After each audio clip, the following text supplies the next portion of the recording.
الحمد لله وحده والصلاة والسلام على من لا نبي بعده.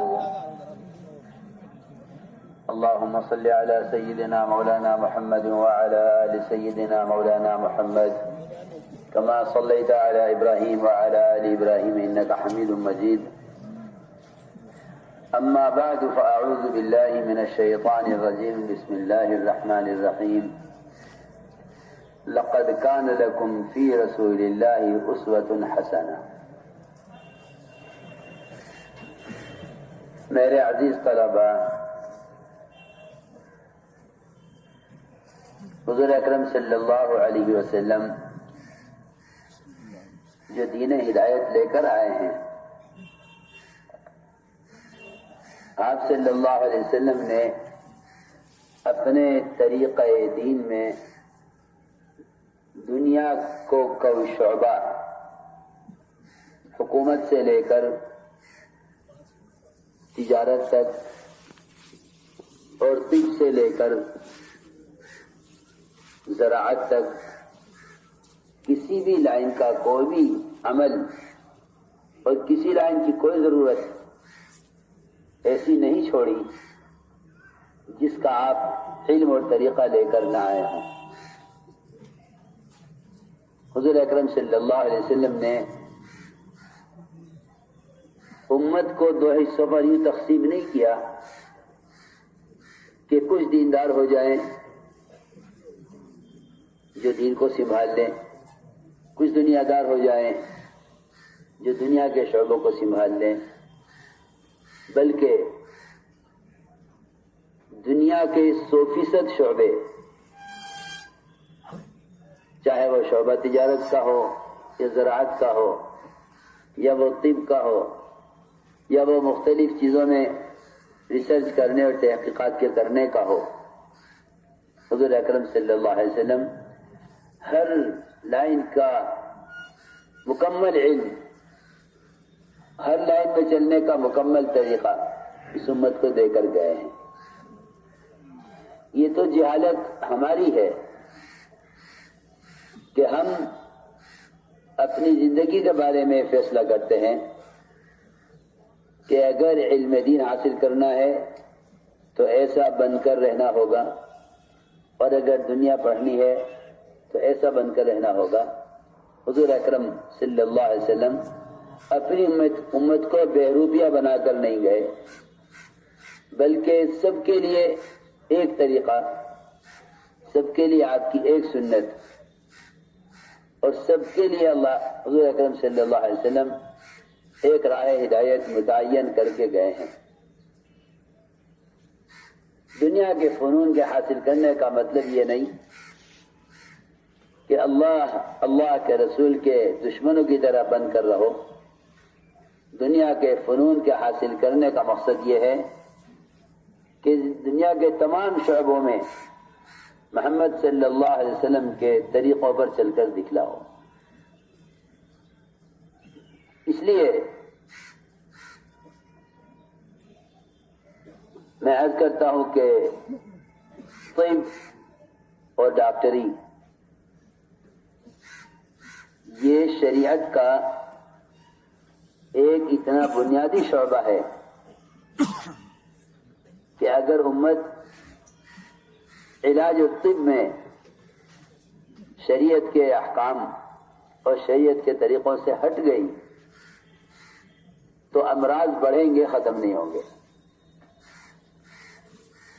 امراض بڑھیں گے، ختم نہیں ہوں گے. اس لیے کہ اس لائن میں سے بھی سنت کے طریقوں کو نکال لیا جاتا ہے، پھر وہ سوائے حیوانیت کے اور سوائے شرک اور کفر کے طریقوں کے کچھ اور اس میں باقی نہیں رہتا.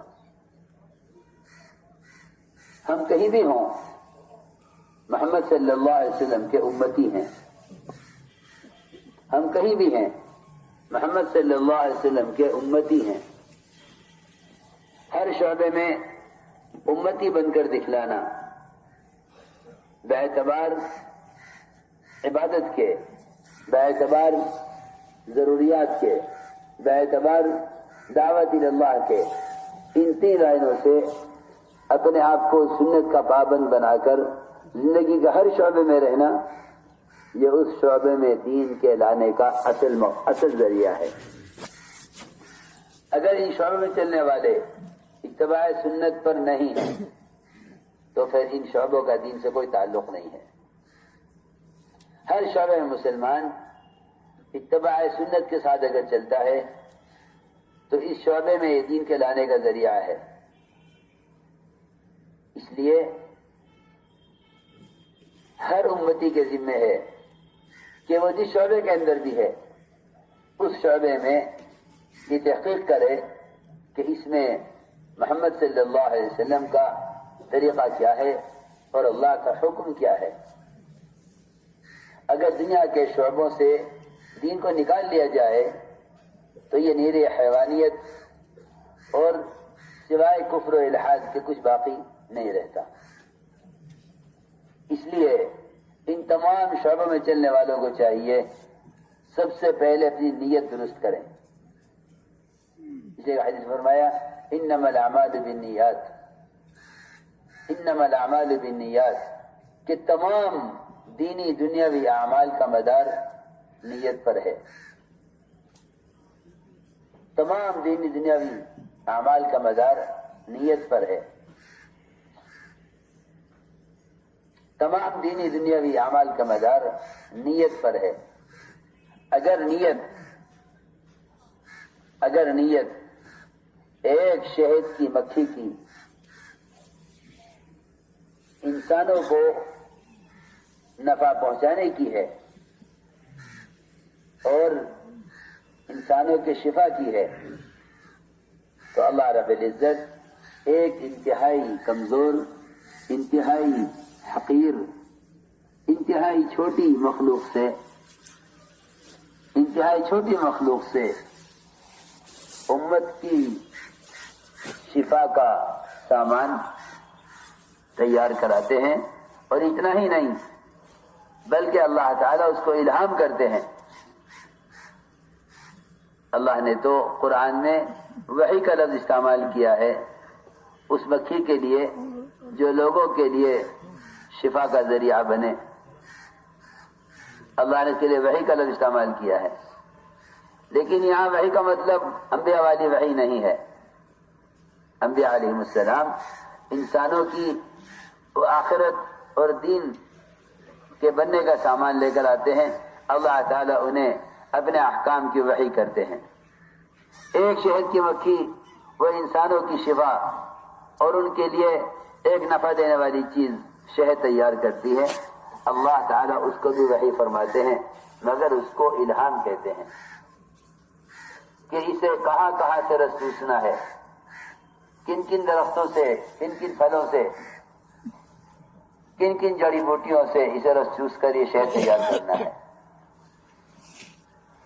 سنو غور سے، جب انسانوں کی نفع رسانی کے لیے ایک شہد کی مکھی کو کے اس ارادے پر